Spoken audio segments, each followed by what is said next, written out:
How's it going, everyone? It's Johnny Beard here with a Streamer Tears podcast episode. In fact, I haven't said this yet. It's the finale of the season, and I wanted to get a really, really awesome guest for the finale of Streamer Tears, and I couldn't think of anyone more appropriate than the GameMistress herself. Teresa's here. Hello, my love. How are you? Thank you so much for having me. It's such an awesome honor to be here today. Let's go. Let's go. You've appeared on Streamer. Oh my god! What's the name of my podcast again? I can't remember. The Streamer Stories podcast twice before. You were you were on episode 25, which is the first episode of season 3, which again was 2 years ago now. That's weird. That's just crazy. Where's that gone? And then you were on the Sonic tribute episode, because you know what? Who's Sonic again? I don't know who he is. That's a blue little rat that keeps running around and harassing this old man who likes to make technology, right? Yeah, he's definitely just like breaking his machines. Just a rude, horrible hedgehog. That's for sure. So, I mean, he has a thing for overweight, bald people, and that's harassment. I mean, overweight, bald people matter, people. Yes. They deserve our love and support. Lock that blue little rat away, I say. Screw that guy. Well, he's a menace to society. Teresa, it's so good to catch up with you. We met. We finally met. We met. Yay! Yes! That was awesome. We met in Manchester a few months ago. Well, not a few months ago. A few weeks ago. And it was such an absolute pleasure to meet you. You're just awesome. I think you so too. Awesome. It was an absolute blast to finally meet you, and we got to touch that beard. Yes, you did. Yes. We had a lovely touch, and it was just just so nice to meet you in person. So what's new then? What's been going on in the last few months then? In terms of my goodness, my life has been tipped upside down. A lot of people have noticed I'm a bit absent of the streaming space at the moment because we finally bought a new house. And that means I have to get my house ready. I mean, it's already been sold, luckily, so that's stress out of the way. But the house is staying in the family, so I want to make the house extra nice for my family members to take over. Yeah. And we're just stressing with all the paperwork and stuff. I mean, no one told me that buying your very own property is this stressful because this house, basically, I bought this house of my mom, right? And my family said to me the two most stressful things in life is either going through a divorce or buying your very own home, and I'm like, yeah, I feel that. Oh no, goodness, no. But it's slowly getting there. We hope the stress will be over December. Oh, okay. Bring on December for many reasons then. Oh, bless you. Okay, so besides then, I hike a lot in the Norwegian mountains because it helps to get my mind off things. Yeah, I love the pictures you post. I'm so we'll talk about it off podcast, but I'd love to live where you live. You live in the most beautiful part of the world. Come over. We have jobs and houses for everyone. I'm coming over right now. Oh, but okay, so we're here to do a tier list, and we like, where should we go with this? And if it kind of did feel appropriate, seeing as the topic of conversation quite often we have is about the Sega Mega Drive and our love for that console, isn't it? So we've gone for a games tier list on the Sega Mega Drive / Genesis. You excited to get into this? Oh yeah. Yeah. I can't wait to hear your hot takes. We're gonna piss some people off, Teresa. I can't wait. Oh, always. I mean, I've pissed off the whole Sonic fandom community because I called a glitch by a different name. It's not even an official name, but you know, the Sonic fandom are some of the weirdest people on this planet. I mean, if you think the Dark Souls community is super toxic, meet the Sonic fandom. I mean, look, the weird Rule 34 bull crap.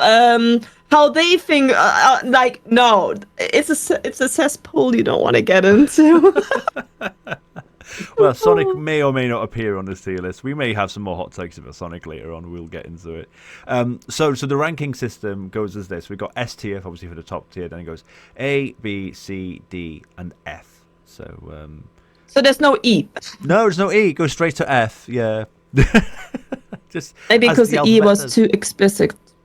Yeah. Because with my loot mind, I would say E stands for something standing tall. I was going to say, I think Sonic made this and he wanted E gone because of Eggman. I think that's what it is. Oh, wow. Yeah. You see, Sonic harasses people. Yeah, wow. Just what a toxic hedgehog that guy is. I know. Horrible piece of work. Okay, right. So we're going to start from A, and then what I'm going to do is I'm going to plonk it into C tier to discuss, and then I'll place it wherever you want it to go. And this is your list. I mean, obviously I'll have an opinion on certain games and discuss and stuff, but this is your list. You are in control. I'm. We should just make a disclaimer before all the hot-headed community members come after us. This is an opinion. It means an opinion is not a fact. Thank you very much. Remember that, people. Oh, goodness. Okay, so we're going to start at the top here. So we got Alex Kidd and the Enchanted Castle.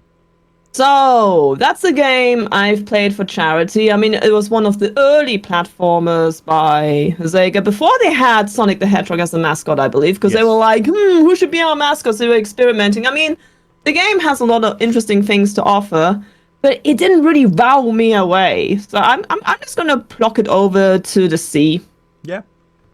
It's the controls are just weird. I always find. And the game can't identify what it wants to be. No. That's the thing. They had an identity crisis because they didn't have the iconic mascot yet. So Alex the Kid is like a trade of Jackal. Like, it's trying everything, and you're like, I don't know if I want to do this and this. So I'm stuck between B and C with that one. I mean, it's not a bad game, but it is a bit frustrating, yes. It's hard as well. It's a hard game.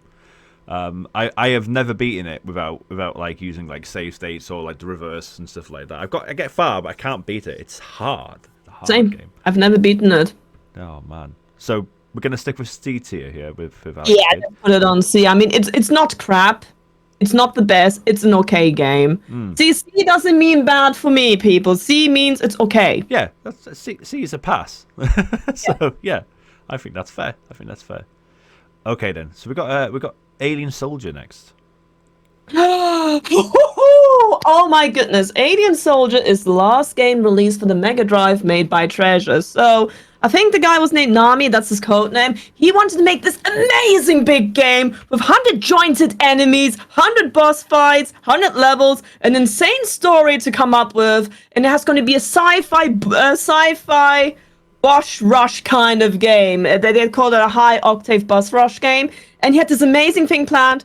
The only thing he didn't have was time, because he was the sole developer until Treasure came and like, look, shall we help you to finish this, or no one's going to finish it? So we only got 50% of the game. Oh, right. But there's so many levels and stories cut up, and the game is still amazing. The soundtrack is amazing and makes the Mega Drive sing. The graphics are, oh my goodness. You wouldn't guess it was a Mega Drive you're playing on. Yes, the game is very hard. It will make you cry. I mean, I was stuck in 7 Force for years with the bloody 5-6 stage. I think it's, let's see, Valkyrie Force, Medusa Force, that Force. It's 5 waves of punishment. It was supposed to be 2 more, but I had no time to finish it. But I love that game because on super easy mode, you can retry the level over and over again, even though if you lose all the ammunition and health. In super hard mode, you get 3 tries to finish the game. And we actually did finish the game. It's one of the hardest games on the Mega Drive. Goodness me. So we finished it. We finished on front page on Twitch for the first time super hard mode. I was like, no way. Hell yeah. Let's go. So, because of the graphics, the sound, the quality, the responsive control, it's an S tier game. Wow. Goodness me. And you said it was by Treasure, isn't it? So they made Gunstar Heroes, right? Treasure knows how to make games, and Alien Soldier is like a spiritual successor to Gundam Heroes. Is it not Gundam? Gunstar, not Gunstar. Sorry. Gunstar Heroes, don't come after me, Gundam fans. But the thing is, it has the same game mechanics, only it's way better put together and has its own story, its own universe, which sadly never got extended because Nami, he ran out of time. That's great. I guess I've never heard of it, but I genuinely didn't know it was a Treasure game and that I had a connection to Gunstar Heroes. I'm going to have to play this, because I love Gunstar Yes, you Heroes. do. It's an amazing game. And be warned, you are going to cry the first few times, because the game is not holding back. It's a type of game that doesn't tell you how to play the game. So basically, there's elemental weaknesses. Not many people know about that. Some weapons will not work in certain environments. There are weak spots. The game is insane. It's pure chaos, and I love chaos. So yeah, Treasure, if you're hearing this, or this podcast right away. May finish the game, please. Yeah. I'll pay you all the money you want. Yeah, there's a huge revival at the moment for these type of games. You know, like, you got like Streets of Rage 4. We got a new Streets of Rage coming out as well. There's other stuff coming out as well. Like, so yeah, do it. We make the game that you wanted to make 30 years ago. Do it. Yes, punish us, please. Amazing! Wow, yeah, I'm gonna have to play this now. I've never heard of it. Well, I have heard of it, but I never need the connections. Wow. Okay. People will be turned off by the difficulty, but seeing how people are begging for difficult games today, they should definitely give it a try. Oh. I mean, if you finish the game in one seating and you're really fast like you can maybe get away 30, 40 minutes. Wow. There we go then. There we go. But you have to know like everything you're doing. Yeah.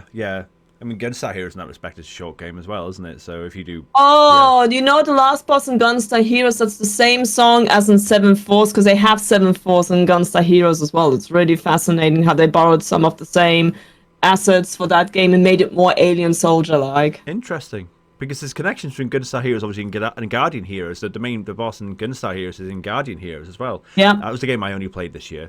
Guardian Heroes is amazing. I have it for the Saturn. We have to do a Saturn player tier list next. Okay, done. Okay, wow. Yeah. So next up we got Alien Storm. So Alien Storm, I got the game when I got my Mega Drive for Christmas, and it came in the cartridge Sega 6-pack. Oh, really? It's not the worst game. It's more like an arcade game, and I always like to play as the robot because he reminded me of Robot Cop. The woman I found was boring. I found the dude to be way too masculine. He looked really stupid in his red latex suit.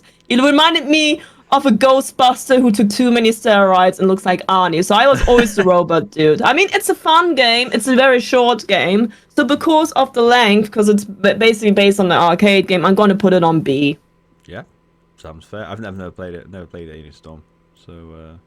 I mean, they have three. I think it's three different perspectives. You've got the side-scrolling part where you have to it's a bit like Streets of Rage where you beat up the aliens. Right, yeah. And they have the tactic. You have to be careful with your energy because if you can actually use your weapons, you can smack them with your weapons. I always smack the enemies to preserve my energy. Then you got the part where the characters are running super fast, which is really fun. And then you got the third part where you're like in this more like 3D kind of environment where the enemies are jumping at you and everything. That's where your energy, you can get it back or you get your energy drained. It's really cool. But as I said, it's a super, super short game. Nice. Okay. Yeah, got to maybe add that to the list as well. A game I have played and know very well, I'm sure you do as well, is Altered Beast. Yes. Where we're going to go with this one then. I'm terrible at It's so bad. Rise from your grave. It's an iconic game, isn't it? I think this is one of the hardest games on the Mega Drive. Like, yeah, I bet you're going to say A, aren't you? For me, no, yeah. I think this is. I think I've done a similar tier list to this on my YouTube channel with almost the same games, in fact, and I think I put this in the B or C tier. Oh wow! Because I would agree with B. Yeah, I just me. I think when the game came out, I think the game became very dated very quickly on a Mega Drive. When it came out, it was possibly even A tier, but it got replaced very quickly by much better, much easier, much more complicated in a good way beat 'em ups that came after it. The games like Streets of Rage, and again we talk about like Gunstar Heroes, and it's so unforgiving. And the story doesn't make sense. I mean, why is Zeus resurrecting a dead guy to find and marry his daughter? I mean, is the daughter necrophilia or something? Like, seriously, is she into dead people? I mean, and the guy also turns into a sexy werewolf. I'm like... My feelings are all over the place. I'm confused. So I was really thinking BC. Is it possible I put it between BC tier? B or C here. Go for B because the game is laughable and it's amazing for two people to play together. Yeah, it is a fun. Yeah, well, I'm playing that tonight actually. On that game on that series I was making before. Yeah, never beat it. Never beat this game without cheating and save stating and all that stuff. It's just rock solid. It's such a hard game. We have beaten it once, and there's no action. I mean, the game just continues. Yeah, right. Yeah, you go back to level 1, don't you? Yeah. And I'm like, what? I mean, the game has to go for B because "rise from your wife" is the best saying ever. Yeah, fair. Yeah. I'm with you there. I'm with you there. Okay then. So we got Columns 1. Oh my god, I love Columns 1. I mean, the music's iconic. It was actually the very first game I've ever played on the Mega Drive next to Page Master, because for Christmas I got the Sega 6-pack, Page Master and Wolverine Adamantium Rage. That's a shit game, by the way. Just put it on F right away. It's so shitty. Like, but yeah, Columns is amazing. So Columns was Sega's answer to Tetris. Yes. Instead of clearing a whole line, you need 3 gems of identical from horizontal, vertical, diagonal, and they get cleared. And the music's really nice. So Columns 1 is based on the arcade, only it's much better because you have more game modes. You have flash columns. You have time. You have the arcade mode. You have. And you also got this yeah, flash columns is basically where you can challenge yourself to try to get the flashy gem. Mm-hmm. Yeah. It is so good, and I actually going to put it on A. Nice. Yeah. Because even today you can pick up the game and have a lot of fun with it. Yeah. I love Columns. It was my first like puzzle-esque games. I never had Tetris when I was a kid. My first entry into like puzzle games like this was Columns, and Same. It was on my 6-pack as well. It was I was late coming into video gaming. I only got into video gaming like in the late 90s, and I had a Mega Drive in the late 90s, even though like the PlayStation and Saturn and Nintendo 64 were out. And I got one of the last Mega Packs that they made, and it had Columns on it: Revenge Shinobi, Streets of Rage, Sonic 1. Super Monaco GP, and it was called Sega Soccer, but it was World Cup Italia 90. Oh my goodness, I used to play that football game and get so bored really fast. That was my first game that I ever played, because it's the first game that was on the list. Yeah. But Columns, yeah. I had lots of memories playing it, 2-player with my sister back in the day. Such a great game. It is amazing, and you also have the super magical gem in arcade mode, so I just feel A is fair enough for it. Yeah, absolutely. Because it is also short burst, but even today you can revisit it and still have fun with it. Definitely. Hell yeah.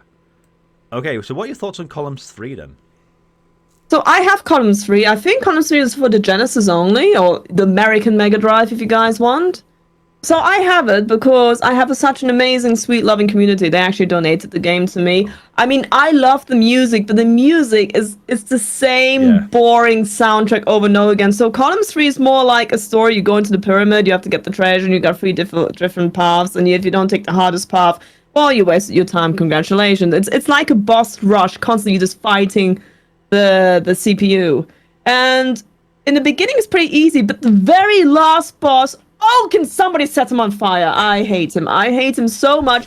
He's the biggest. Actually, he is compensating for his tiny sausage. Seriously, he's so hard. It's not even funny. So that's why the boss is so hard, because he's compensating. Yeah. I can't finish it without save states. No. Because of the music, I've never gotten far in Columns 3 because the music is very grating. It was a fun game.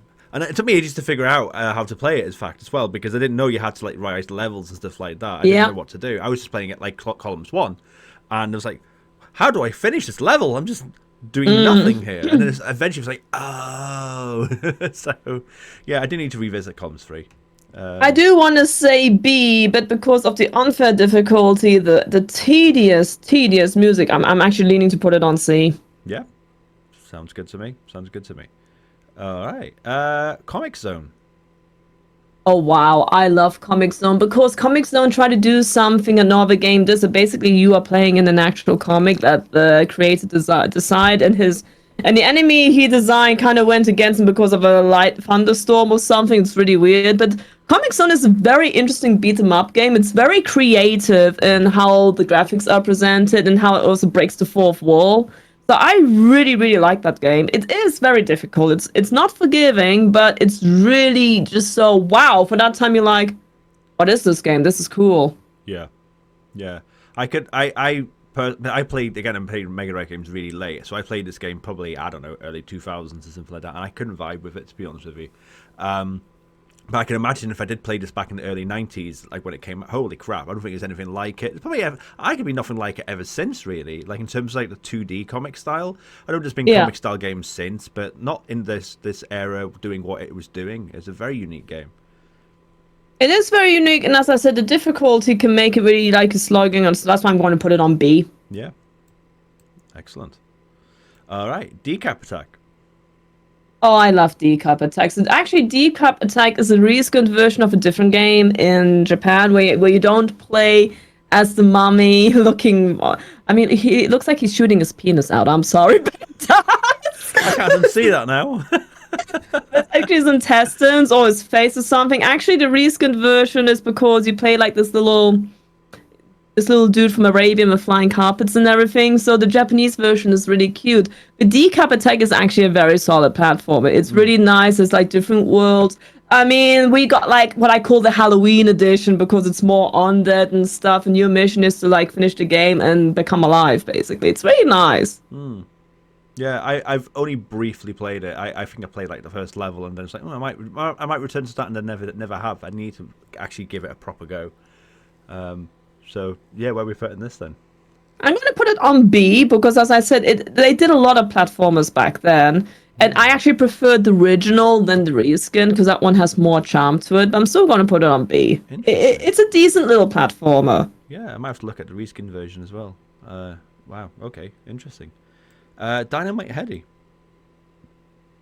Oh my god. So, Dynamite Head is another game made by Treasure. I mean, I love the mechanics. We use different heads to fight the bosses and the enemies, and it's all happening on stage. The game, the music is amazing. Eddie is great as a character, but Japan got a story mode. We didn't. What? I mean, they just removed all the dialogue from the game, and they made the game way harder for us. Dynamite is so brutally hard. Well, if you don't have a cheat system or the level select code, you can forget finishing it. Wow, I didn't know that. And because of that, I have to put it on C. Like, I love Dynamite Heady, but I'm also thinking about accessibility. And the game is flipping hard. It really is. I keep getting to the level after Babyface. Oh my god, that boss gives me nightmares. There's this level where you have to, like, fight the gatekeeper. And yeah, it takes all your lives away. Then you had like the last boss, and you think if that was hard, the game's like, hey, did you struggle here? Let's go 600% more up in difficulty just to make you cry. So it's very, so you might not even meet Duck Demon ever. So because of that, it's a flat C from me. That's fair. That's fair. I haven't got that far into it. Like you said, it's so hard. I didn't. I moved on quickly from playing it, not because I didn't enjoy it, but because it was so hard. I was like, again, I might have to return to it, but I never did. Okay, C tier. Okay, then here we go. Echo the Dolphin. Where are we gonna go with this one? I swear, you say the words "Echo the Dolphins" to anyone who's played on the Sega Mega Drive Genesis, and they get different reactions each time. I think I've called this the Marmite of video gaming. So many. Okay, I love Ed the Legend. I mean, the developer's super nice. You can talk to him on Twitter. He's a very nice guy. But I'm sorry, when I played Echo the Dolphin, I mean, how to start the game, it doesn't explain how to do. You just swim around like an idiot for the first half an hour until you press something, I guess. I mean, the game is about dolphins get kidnapped by aliens. And you're gonna travel the world's oceans and find shit and find aliens and stuff. The game gives me a headache. I get so disorientated and dizzy. And because you're a dolphin, you're a mammal. Yes, they're not fishes, they're mammals. Believe it or not, they are, people. There, you got free science lesson today. And so you have limited oxygen. And, like, I mean, I can appreciate the story. But fuck the gameplay. I'm sorry for my bad animal swearing here. No, F. F tier. Let's go. I got nothing. I've got nothing to add to that. I think I completely agree.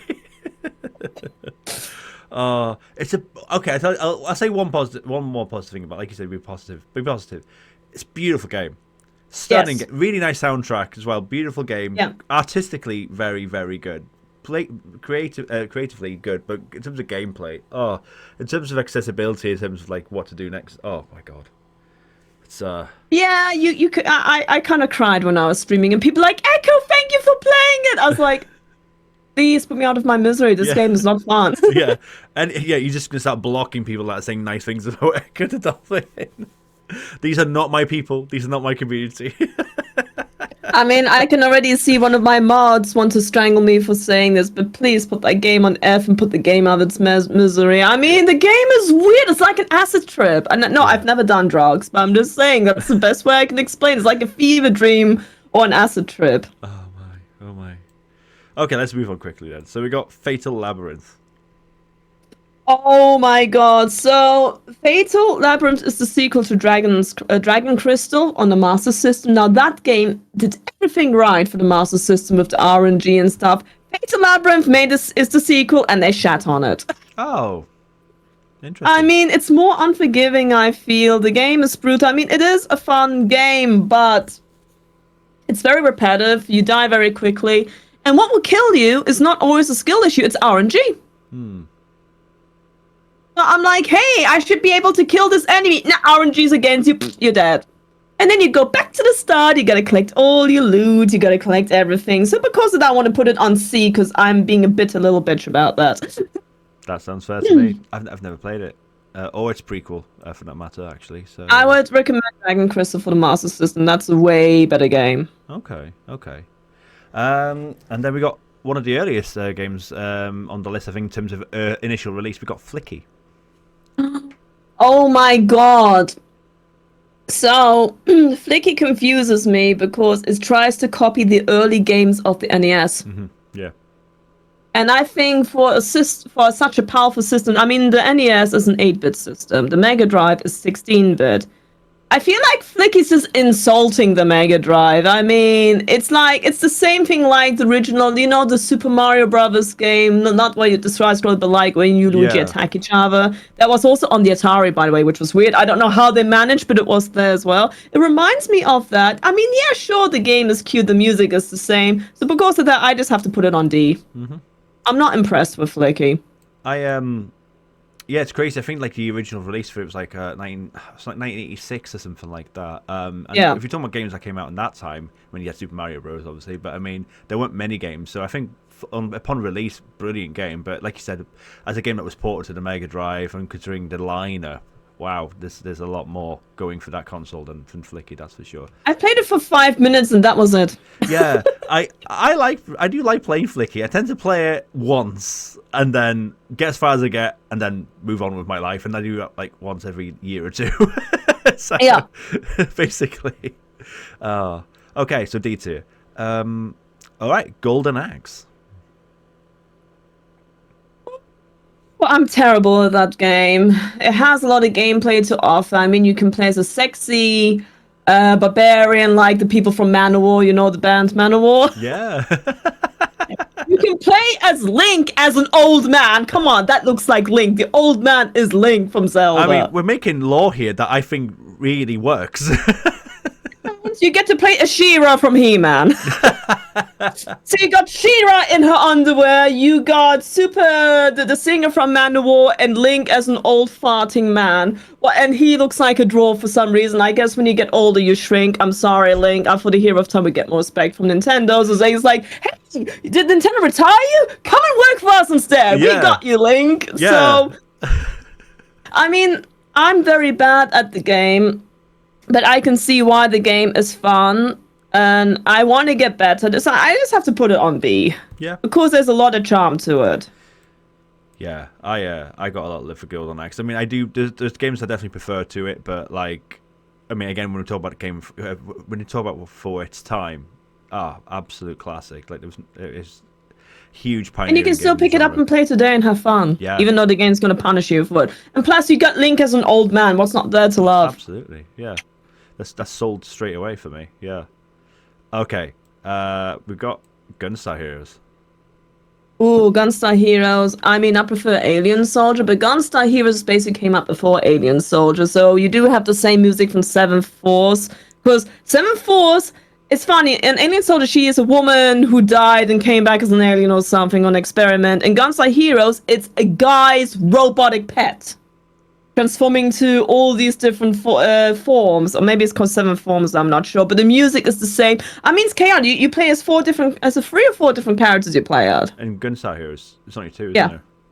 Oh, 2? Okay. True, that it's just I keep mixing up because there's like these stories, superheroes and stuff. I mean, the game is fun. Oh. It's crazy, and the bosses will kick you ass, but it is beatable. You don't have to be that great of in that game to finish it. If you put it on easy mode, which is completely fine. There's nothing wrong with that. But the game will challenge you. The music is amazing, and you can also combine the weapons, which you couldn't do in Alien Soldier, to get like all these interesting upgrades and new effects.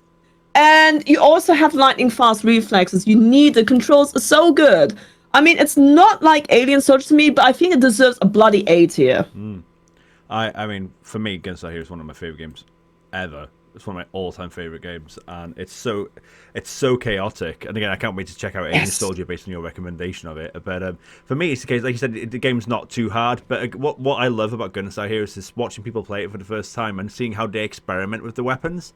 Because there's so many combinations you can get, and then once you tend to find people stick to one. I've got my favorite, and I think you tend to find people have like a favorite of theirs, and they stick to it and they smash the game with it. But the beauty in the game is all the chaos that's going around you, combined with trying to experiment and trying to see how you can get around it, and it's very charming, it's very funny at times as well. There's some stupid bosses. The humor's amazing. There's some very silly boss fights in that game. It is, and I love it that Seven Forces in. Only it's not a crazy woman who wants to kill you, but actually someone's pet. Yeah, hell yeah. I love good series. I love it. And the story is very good. It is, right? It's kind of subtle, but again, I mean, I believe was there like a comic or like a manga or something like that for it? I don't know, but there's a really good lore to this universe. Which I don't know a lot about. I need to look into it because the bits that you do see are really good. So I need to look into it more, to be honest. All right, okay. We've got Kid Chameleon next.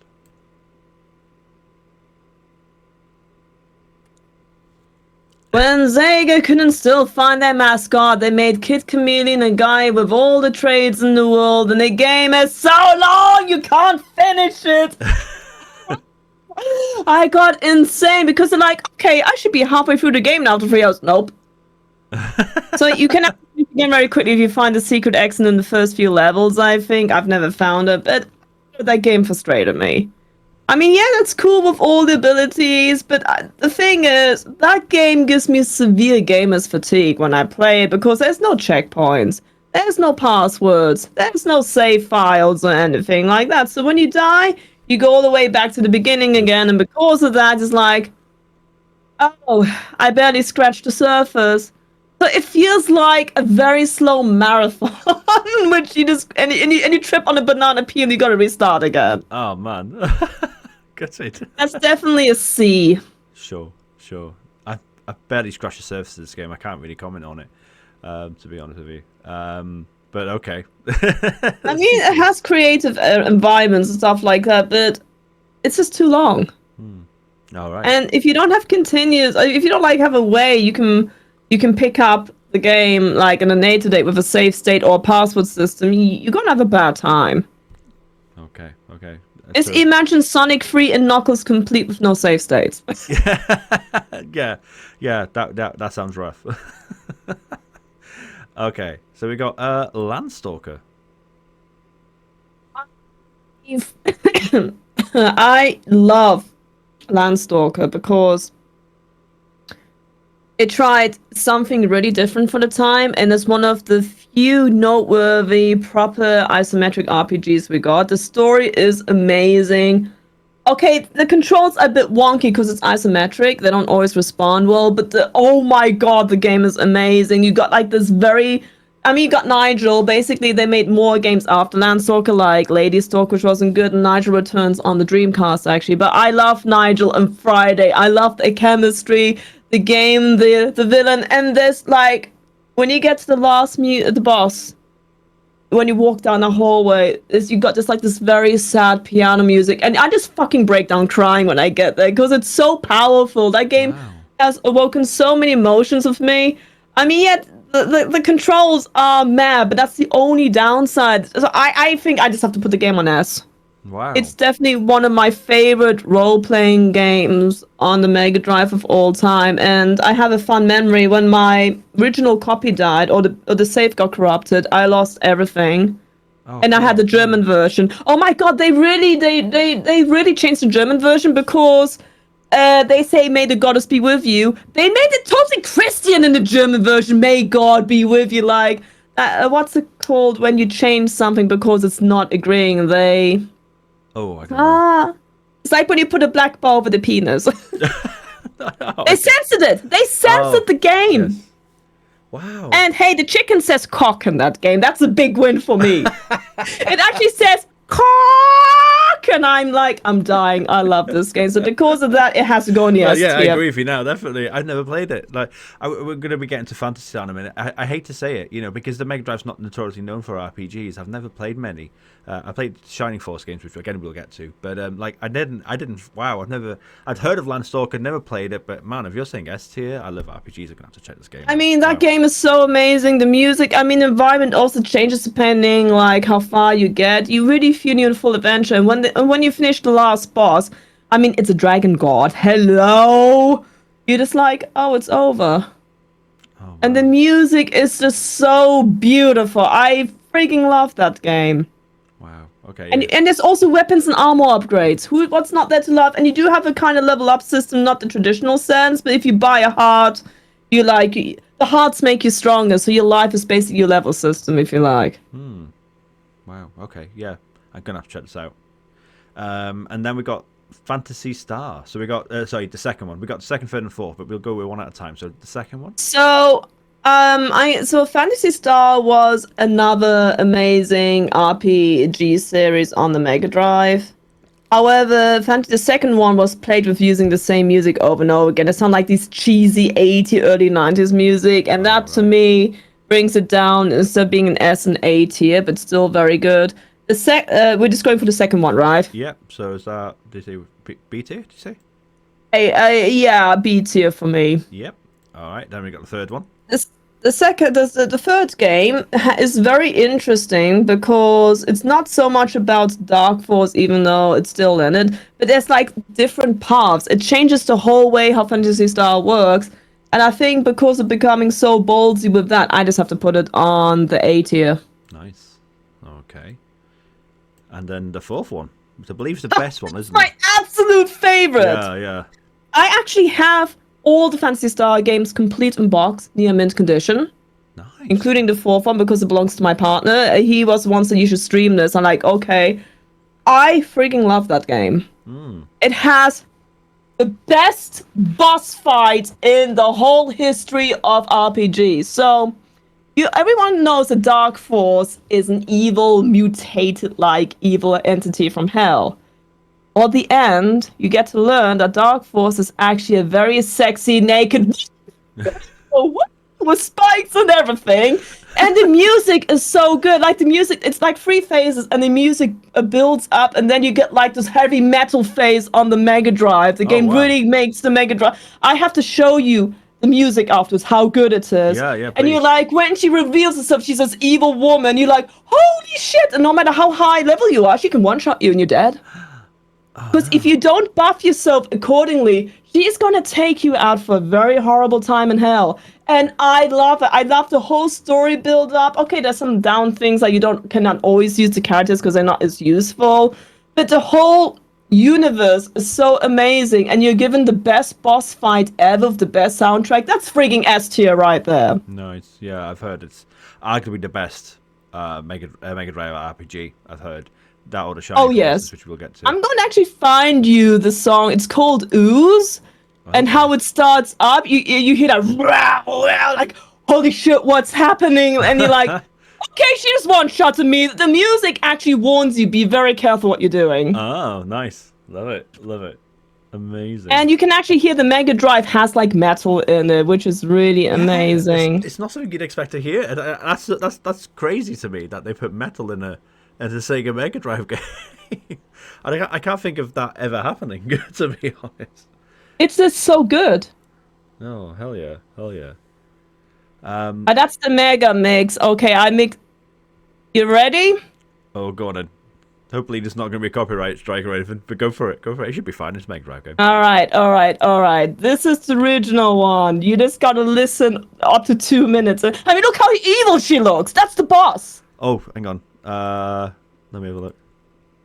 Oh wow. Oh my god, she looks amazing. So you first see this shell, which is opening, and at the stage 3, she's like, "You thought I was dead," and then that plays it like, "Oh my god." Oh wow. Let me go and take a picture of that and put it on the podcast so people can see it. Wow, that's awesome. So yeah, did you say you're going to play some music? Did you say? I can put the music on. I don't know if you can hear it. I can't hear it right now. No. Hold on. I'll click on the link one more time. You hear it? No, that's okay. That's fine. No worries. You have to play it yourself. It's so good. But this is what the final boss looks like for those who are watching the podcast. Wow. That's okay. Scary. Yeah. So yeah, definitely worth checking out then. That's for sure. I mean, I've heard so many good things about Phantasy Star. And I also gave the link to the soundtrack of the last boss because it's so dramatic how it builds up, and you just hear the Mega Drive. Like the Mega Drive has a very good bassy sound. We also I like to hear this metal sound going. It's so good. It's like Sonic 3 on steroids. Oh wow, nice. Okay. I gotta check that out. Okay, so we're gonna start talking about Restart now. I love Restart. Yeah. I frigging love Restart. So Restart, I think they were trying to make another mascot. I wasn't sure, like another game. It was made by Sonic Team. Yes. Restart is so unique because your little star saving your dad. Actually, in Japan, you're saving the goddess. I don't know why they changed the story for Power, but in Japan, he's smiling all the time while they Americanized and made him look tough for the Western audience, which is absolutely weird. But Restart is so good. It's so vibrant, so colorful, and there's even password system to make the game more interesting. It's not really too hard. Yes, it can be a bit violently hard at the end, but it's very fair how it builds up, and every level is so unique. The music is amazing. The gameplay is so unique for a platformer because you have to use your hands to kill the enemies. And there's a story that all the world leaders are mind controlled. So you really feel sorry for them when you're fighting them because it's not their fault. Yeah, it is so good. I played it a bit. Again, it's one of those games I played a little bit of, but never really got back to, and I need to because the time I had with it was fun. It was a really good game, and yeah, it was supposed to be like. Not the replacement for Sonic as such, but again, more like a secondary character. They really wanted to make this like a big success in a new series and stuff like that, and it never quite worked out, did it? Unfortunately. I don't know why. I mean, the Game Gear version was a bit different because they removed the ice level and put a clock tower level in there instead, which is still fine. But because of the amazing gameplay mechanics, the music, the vibrant colors, you almost think they actually are using blast processing. I have to give it S because it is such a good game.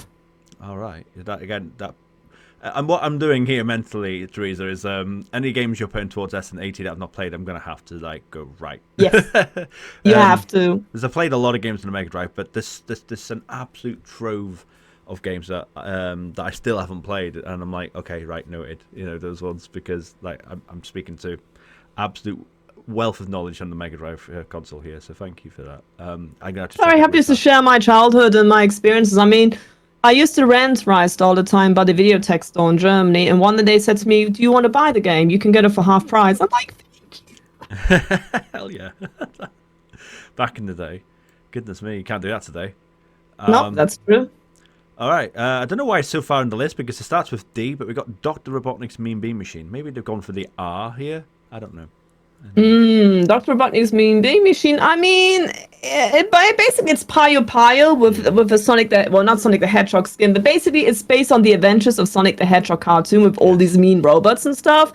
And I just love the game. I mean, the music is good. It's not as good as Collins, I feel. I mean, it gets a bit boring because you just have like the story mode and then you get that practice mode. But I still think it's a very nice game to pick up. I got it in Sonic the Hedgehog compilation, which is Sonic 1, 2, and that one. Yes. And Look, I mean, it's very simple. It's Puyo Puyo. You have to attack Dr. Robotnik and his robots by shooting these black, disgusting, rotten beans at him, and then if the computer fills up, you win. That's basically the premise of the game. And I feel like it's actually fair to give it a B rank because of that. Yeah, I personally think it's better than Columns. I think it's got more complexity to it than Columns does. But equally, because it is Puyo Puyo, really, isn't it? Yeah. Just with a Robotnik skin on it. But it's yeah, I love that game. It's one of my favorite puzzle games. Like I play it at least once a year. I have a great time with it. The music's also very nice in it, So but cute, I don't know what it is. I keep going back more to Columns, maybe because Columns is a match-free game. Yes. While Puyo Puyo is a completely different beast because the game gets really hard. I mean, I play the game always in super hard mode. Wow. Okay. Yeah. I flip between the normal and hard. Yeah. But yeah, you're braver than me. That's for sure. Then. I love kicking Robotnik's ass, but the thing is, random can sometimes happen. I think that's why I'm putting it down from A to B, because I still think B is a very nice, good tier to have. I do recommend people to check it out. They can find it. It's a short game. It's a very nice game, and there's somebody called Has-Been who puts bubble gum on his head. Come on, that's cute. Exactly.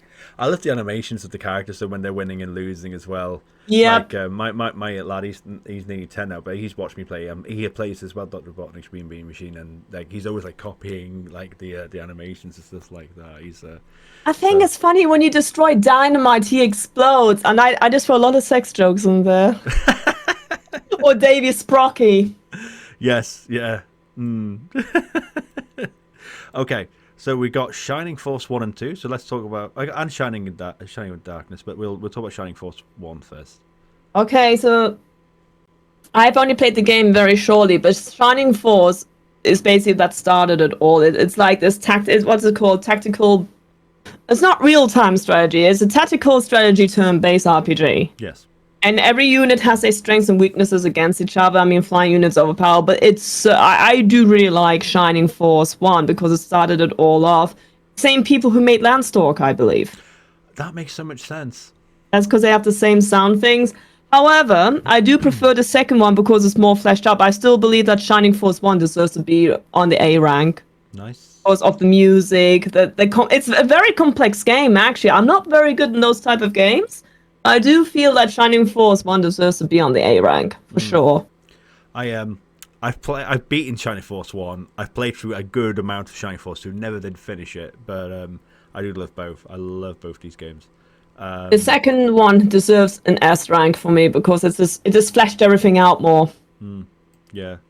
Great. And you got the chessboard there. That's so cool when you're in the chessboard because you get shrunken down because you got Visitor's Wizard and you're like fighting these chess units. That's so cool. Oh, such great games. I wish they would make more because again, the Shining series is a really weird series, isn't it? Because they just flip between all these genres and stuff. And I wish they'd make more of the Shining Force style games. I made it to some anime series now, which is really like. I think I missed it. Didn't they make a Game Boy Advance like remake of 1 or 2? I can't remember which one it was, but they made a Game Gear one. I got that one because it's Shining Force Gaiden, and I got all the Japanese ones. And then they made it was Shining Force CD that has like all the Game Gear ones. Cool. That's a very rare game to find, by the way. And then you got Shining Force 3 for the Saturn, which is divided into 3 games. Al only got the first game, while Japan got all the 3. I got all the 3, and even in English, because I use an English translation patch, and the game is so big, you have to copy the file and delete the first 2 games, because the Saturn can't play it otherwise. It's insane. Oh my god. So it's memory card management. So I'm so jealous. I've never played it, because again, I always wanted to play Shining Force 3, because I love the first 2 so much. And I heard Shining Force 3 is it's incredible, absolutely brilliant game, but like you said, Pal only got the first part, so it's like, was there any point in playing it, because it's only 1/3 of the game, so I was like, I'll never play it. But wow. If you have a modded Saturn or the Pseudokai cartridge, do what I do, make a CDR with the English patch and you can play it, but being warned, you have to like copy the memory, the save data. You have to delete the 2 first games because it's too big. Yeah. They did a big fuckery there for some reason. Oh man, it's such a missed opportunity in so many ways. Again, you'd hope that you'd maybe think that maybe they try to do something about that now, like, you know, and just, please, I want to play it again. I mean, I watched my partner play it. It's just so nice. Yeah, re-release Shining Force 3 properly. Yes. Worldwide. And fix all the glitches. Okay, so that's Shining Force 3, which is not on this list, but we've got Shining in Darkness on the list.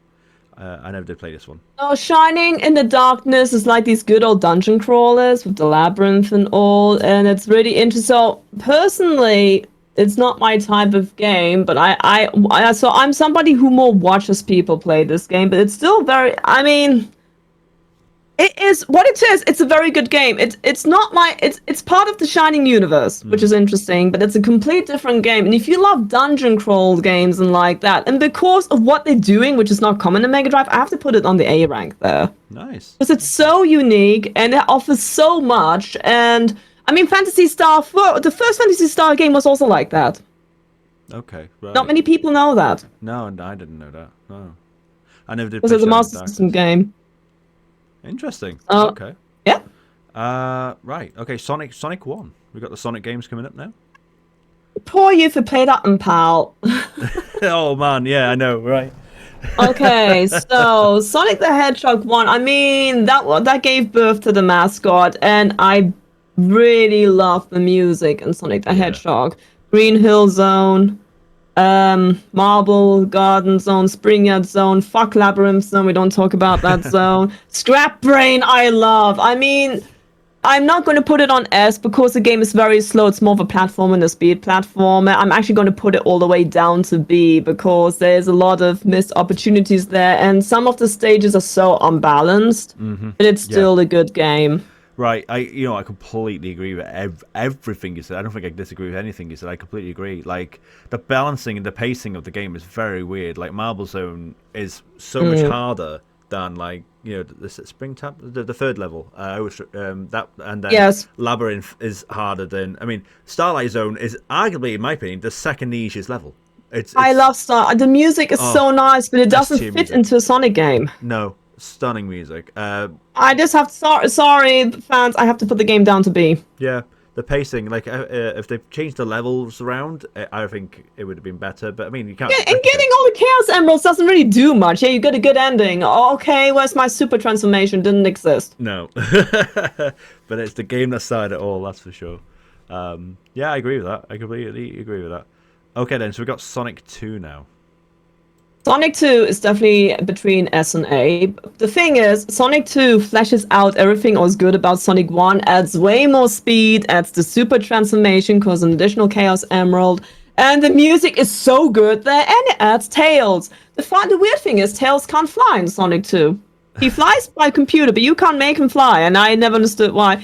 But yeah, it adds a way more fleshed out story, and if you add Sonic 3 to it, you can play as Knuckles in that, which is really amazing. If you did it to Sonic 1, you got blue spheres unlimited, basically. Yeah. But no, Sonic 2 has such good stages. I mean, even the water levels are far more bearable there. And the only thing that annoys me that you're forced to transform into Super Sonic when you got 50 rings. You can't switch that off. No. But the music, the levels are so well designed. Like, you got Casino Night. So my lore for Casino Nights on this is Sonic is getting drunk and spending all his rings. And Tails is like, oh no! And Dr. Robotnik's like the one tempting them to gamble. That's like my Sonic fan fiction.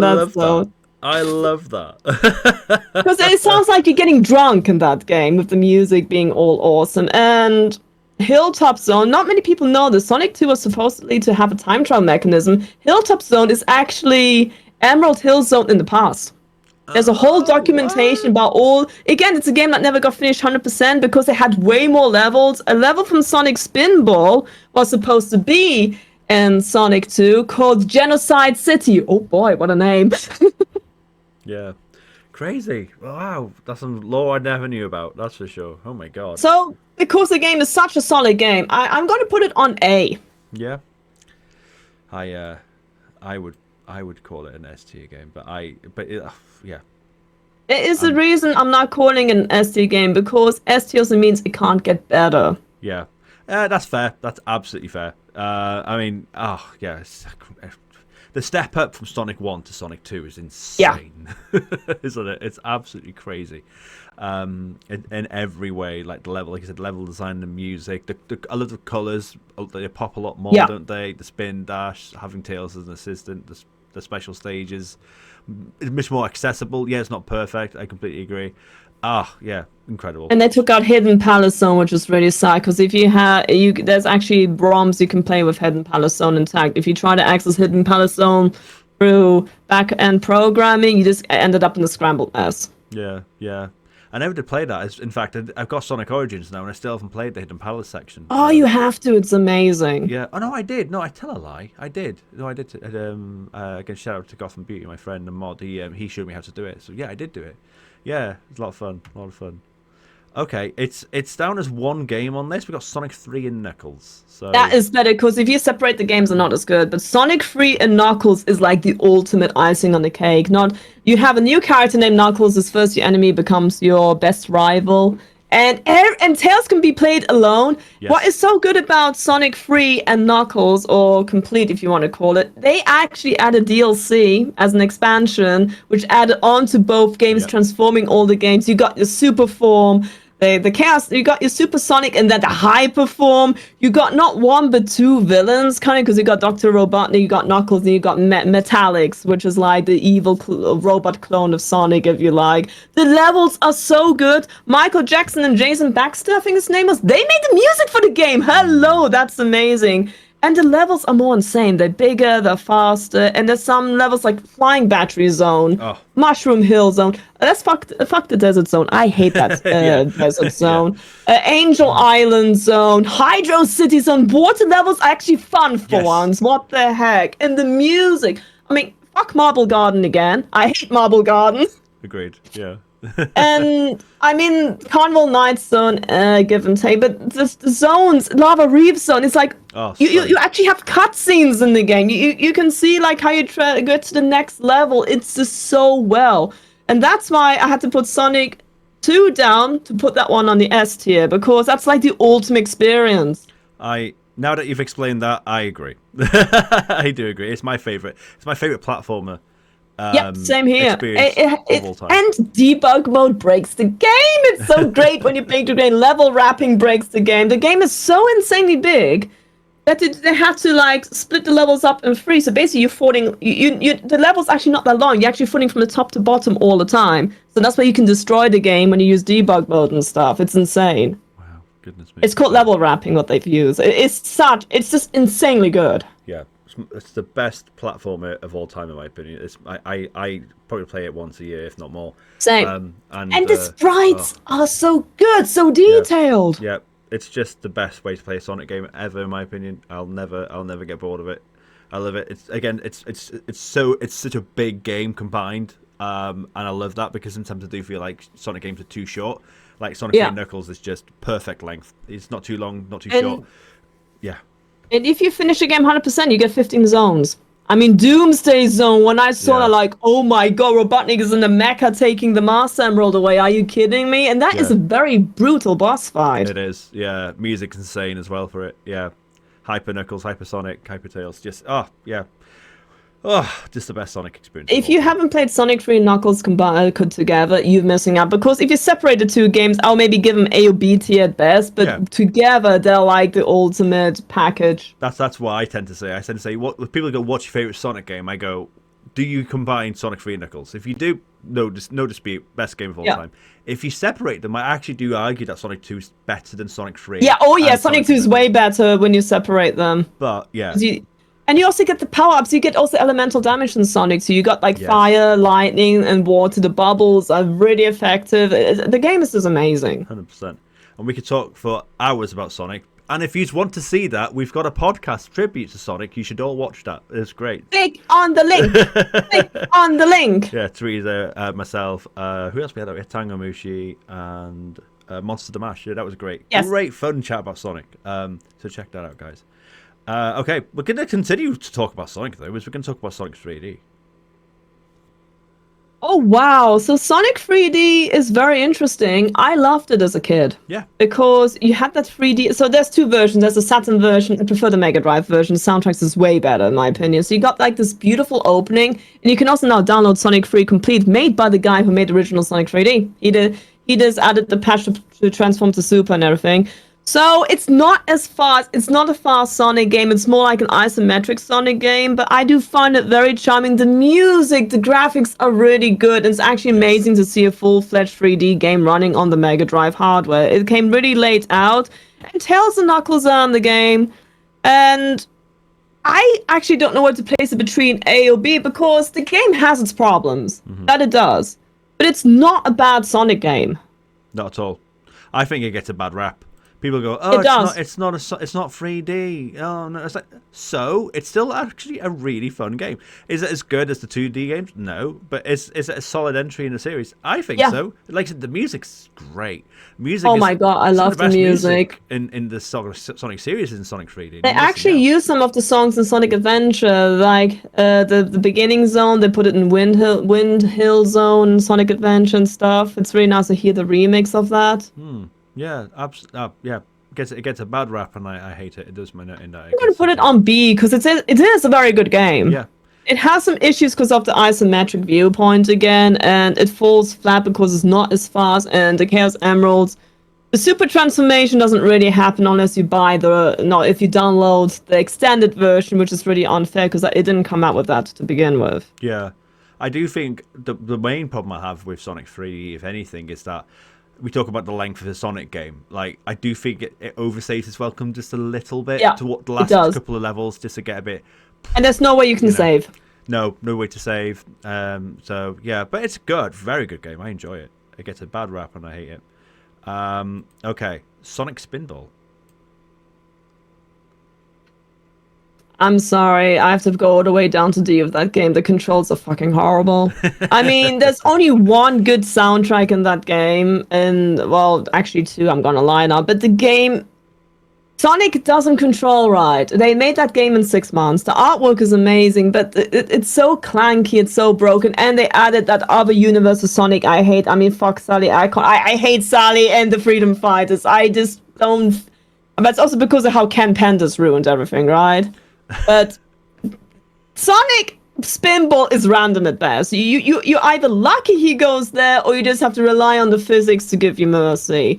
The last level's way too hard in the game. You have to cheat to actually complete it. It's just so brutal. The game sometimes glitches like mad. I mean, that's why I'm just going to put it down the D pile. I can't disagree. I'm not a big fan of Sonic Spinball. On the surface, best idea ever, right? Sonic in a pinball game. You know, obviously, like we've seen like him in the casino levels and stuff like that. It makes perfect sense why they'd make this game, but the execution of it, I just feel like it wasn't the best, and it overstays its fucking very quickly for me. It gets very stale, and I just never really beyond the first level. I'm like, you know. But that being said, my son loves this game, so I know there's a lot of people that have a lot of love for this game, but I never vibed with it. I never really felt like it was my game. They could have done so much more. I mean, they should put Tails. I mean, Tails only flies a tornado, but he should have been with Sonic. I don't know. Maybe help him up the ramps. The thing is, he's broken. He just doesn't control properly. He doesn't control Sonic. He controls like he's drunk and fat and can't move. Yeah. Like Sonic 2 XL. Yeah, fair. Okay. Got Streets of Rage. Ooh, so I personally prefer the second one, but Streets of Rage is amazing for what they did. The music is so good. The game is very hard. I can get to last level, but I do believe that Streets of Rage deserves to go up in the A tier because the graphics are wonderful. You got all the different characters with strengths and weaknesses. You got the supers, the special ability they can do. As I said, the music is amazing, and I just have to put it on the A tier right away. Yeah, agreed. Completely agreed. I've just been. I know you play on original hardware, don't you? Yeah. But I've just been. I've been recently doing retro achievements, and I've just been trying to get as many of the retro achievements as possible on Streets of Rage recently. In fact, I just did that just before this podcast, and oh wow, it's so hard. It's such a hard game, and like a lot of the achievements are like beat the game on the hardest difficulty. I'm like, crap, I can't. I just can't. I can beat it on normal mode. I can't. But it's a slog. I have to put so much effort into my gameplay to be able to beat the game on normal difficulty. I can't even beat it. I died the last level. That boss rush is rough, isn't it? It's just fucking hell, yes. And Mona and Lisa at the end are just without the police special. Beating Mona and Lisa with the police is hard enough, but beating it without them It's horrible. It's just mean. It's a brutal game. But that being said, one of the best games on the Mega Drive, one of the best beat 'em ups ever made. I love Street of Rage. Incredible game. But I do agree that the second one is better. So let's talk about the second one is S tier, without a doubt. S tier, one of the best games. It's more balanced, and you can actually finish the game. And the music, oh my god, it has all the 90s goodness. I mean, there's also a reference to aliens in that game, which is really great because of that carnival level. And the characters, I mean, you don't have to special anymore, but the characters are just so much more powerful and more better, and there's a better balance between all of them. Yeah, it always made a lack of sense to me that they use the police, because the idea is that they're off the force, like in terms of the plot. So the fact is now they've got extra special powers. Brilliant. That's a great way to kind of sort that thing out. And more beat 'em up action, more combos, more ways to play the game tactically. What a game. Great and the game is fun to pick up, so that's definitely an S tier game. If you haven't played Streets of Rage 2, shame on you. Yes. Yeah, agreed. Sort yourself out, guys. Sort yourself out. Okay, Super Thunderblade. Not played this one. It was an early release of the game. It's like an arcade, but it's very difficult, and I struggle with it. I mean, it's an okay game, but I just get so frustrated. So to me, that's a D rank game as well. Okay, yeah. I mean, it is a shmup, but it's too slow for me to be a shmup. It's not like Thunder Force or anything like that. Right. Okay. So this was an early release on the console. Yeah, it wasn't part of the 6-pack I had. Right. Okay. And I find the music is very boring. Ding ding ding, ding ding ding. Like, I hate the music. I just hate it so much. Okay, so D tier for that then. Okie dokie.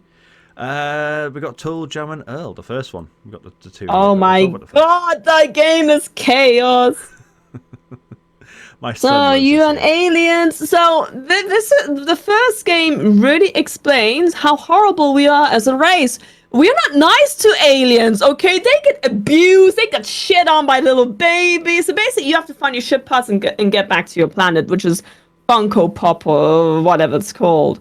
And you gotta find the ship parts while avoiding getting run over, getting the dancers on you, getting a kid throwing stuff at you, or angry Karen running you over with the shopping cart. I mean, this game is hilarious. It's so funny. And you got these random loot boxes that like upgrades, and they can either help you or fuck you over entirely. Like, you can get a thundercloud hitting you with lightning, and you don't know where all the stuff is. It's like, it's chaos. It's a crazy game. Is it? And they've just remade another Toe Jam and Earl game recently, haven't they, as well? So oh wow, there's a lot of people that have got a lot of love for this game. It's very charming in its crazy way, that's for sure. And I said my son loves these games. They're very fun, funky games as well. Like some of the music as well. Like, oh wow, you're much better off playing this game with 2 players.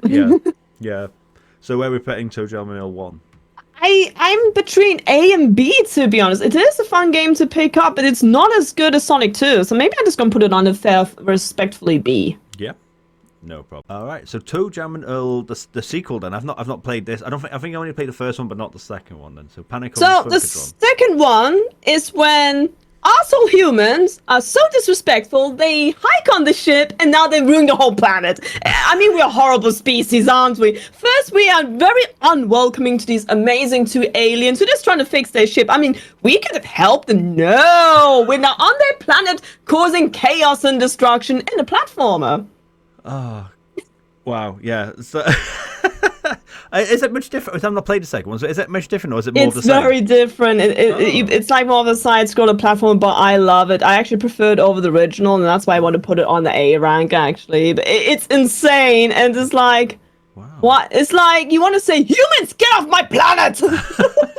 it's just nuts, the game. Oh my god. No, wow, I never knew that. Well, we are down to the last few games on the list. Now we've got the first Vector Man game. I love Vector Man because the graphics is almost like pseudo 3D-ish. Yeah.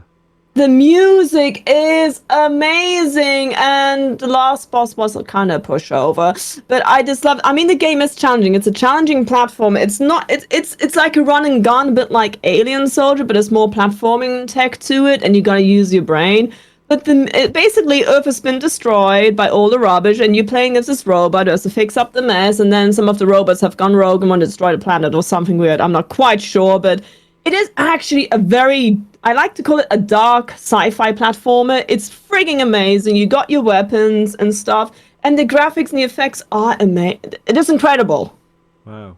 Excellent. Yeah, I've very briefly played it. Again, it's one of those games that I played it, tried to experience it, and then was like, I might return to it. But I remember the graphics just like very eye popping. It's definitely A rank. Nice. Okay, I do need to play it now, properly. Yes, you do. Yeah, because see, guys, I'm just putting all the games on A rank, so Johnny has to play it.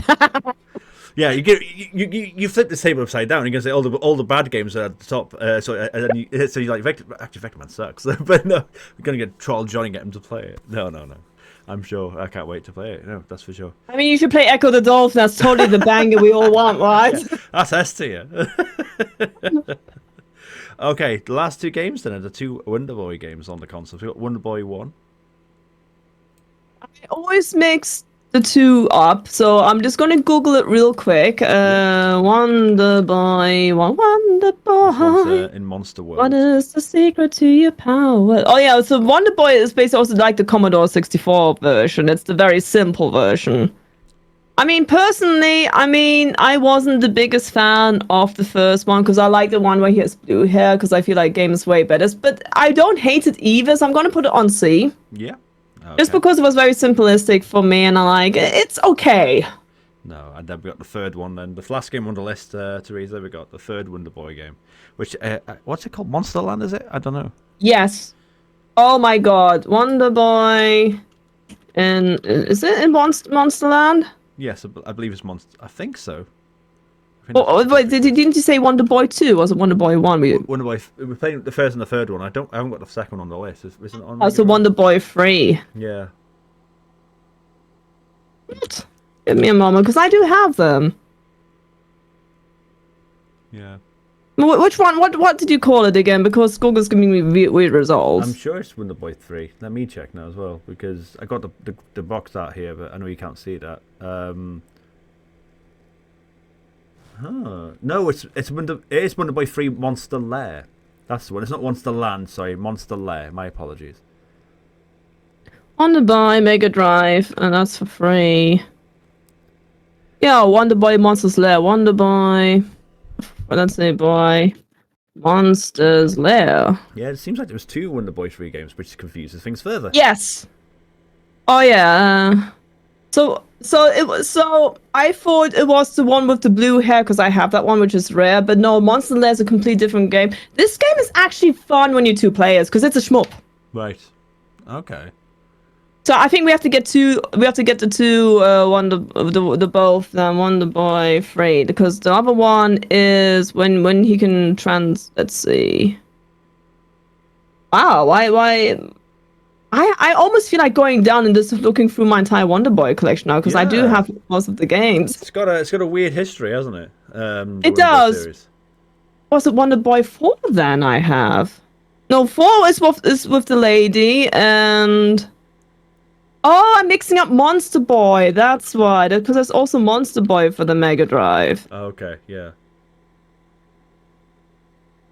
So, let's see. Have we played Wonder Boy 3 Monster Lair before? I've not played it, to be honest. I have played it. Wonder Boy. I can't find all the name. Wonder Boy Monster Lair. That's the one, right? Yeah. So yeah, that one is the shmup one. That one's actually fun because me and my partner played sometimes together. It's very difficult. I still feel it's a respectful kind of shmup, what I call a couch co-op. It's a really nice little couch co-op game, cozy. And I would actually put it on the B tier. Nice. Okay then.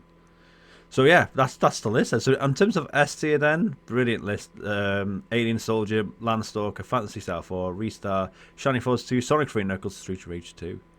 What a selection of games they are. Absolutely love those. Oh yeah, those are my absolute favorites, and I'm thinking, I'm just now still stuck. What Wonder Boy game is it I have with the blue hair? I don't know. Yeah, and then A tier we got Columns, Gunstar Heroes, Phantasy Star 3, Shining Force 1, Shining in Darkness, Sonic 2, Streets of Rage, Toe Jam and Earl, Panic and Funkatron, and Vector Man. Bangers, absolute bangers, amazing. Wow, what a what a list of games. What a console as well. Such a great selection of games. Such a great console. And I think this is scraping the surface about the other games that we haven't even talked about yet. So I found it. The game is called Wonder Boy in Monsterland. Okay. That is one. I mean, that's the run up I'm going to do. That one is definitely an A. It's also very good. Was that on Get the it if? Yes, I have that one. Why is that not on this list then? Monster Boy in Monster World. It's that one. That one is pretty. I wouldn't say it's common, but it's so good. Nice. So if you want to play more more Wonder Boy games, guys, definitely check that one out as well. Incredible. Oh, Teresa, thank you so much. That was so much fun. That was such a great... And yeah, Echo. I'm sorry, Echo sucks. That game deserves to be swimming in the F, right? Yeah. I feel sad about the D rank games because I do feel they have so much more to offer, but they never got the potential to offer that. So it's like sad. Yeah. So yeah, DT was Flicky, Sonic Spinball, Super Thunderblade. Yeah, to be fair, when we started this list, going from A, B, and C and stuff like that, they were very, you were quite balanced. And then as the games went on, we were very top heavy. I'm not saying that as a criticism. I'm saying there's because there's so many bangers on the Mega Drive. Yeah. When we started to get the S's, we got Shining Force, Streets of Rage, Sonic, stuff like that. Sega does that, Nintendo don't. Oh. No, what a console, and what a guest on the podcast. Thank you. Thanks for finishing off my stream tears and style. Thank you so much for having me. It's been an absolute blast, and it's always a blast to be on your podcast. So whenever you want me, I'm more than happy to return and talk about more insane games that I've come across in my journey or whatever topic it fits you. But thank you so much for having me. It's been nothing but an honor to be here today. Hell yeah. And everyone, if you haven't already, check out episode 25 of Streamer Stories podcast even. That is Teresa's individual episode. And then if you want even more content with Teresa, then the Sonic Tribute special is also available for you guys to watch as well. And yeah. Oh, I had a great time. Thank you so much. It's always a pleasure talking to you. I always get sad when we say goodbye. Thank you so much for having me. And guys, remember to like and subscribe this podcast. If you don't, I will come after you in your nightmares. Oh. What a plug. Thank you so much. Okay, everyone, have a lovely time zone. I'll see you in the next one. Take care. Bye-bye. Bye.